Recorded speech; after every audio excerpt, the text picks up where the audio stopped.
Hello everyone and welcome back to the channel. Today I'm going to show you guys how to solve Facebook Reels not uploading problem. So first of all, check your internet connection. You can either use a cellular data or a Wi-Fi connection. You can change the Wi-Fi connection to a better one and your step 1 is completed. Now what you have to do is go to a Facebook and try logging in again. Now all you have to do to log out is simply tap on this top right corner of the screen. You will see your profile icon. Simply tap on it and scroll down at the last. You can see and log out option. Simply tap on log out and tap on log out again to log out.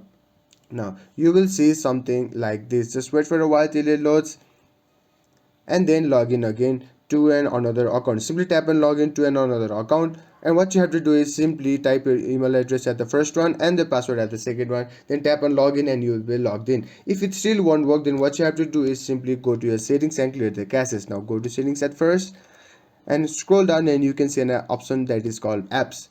Go to apps and then go to manage apps, and here what you have to do is simply search for Facebook, right? Simply search for Facebook, open Facebook, and at the bottom right you can see a clear data option. Simply tap on clear data, and what you have to do is simply tap on clear cache, right? Then tap on OK and your caches will be cleared. After that, what you have to do is restart your phone. Now reopen your Facebook application and then upload the reels and it will be no problem. So there you have it. If you found this video helpful, please give it a thumbs up and don't forget to subscribe for more tutorials. Comment down your thoughts, and until then, goodbye.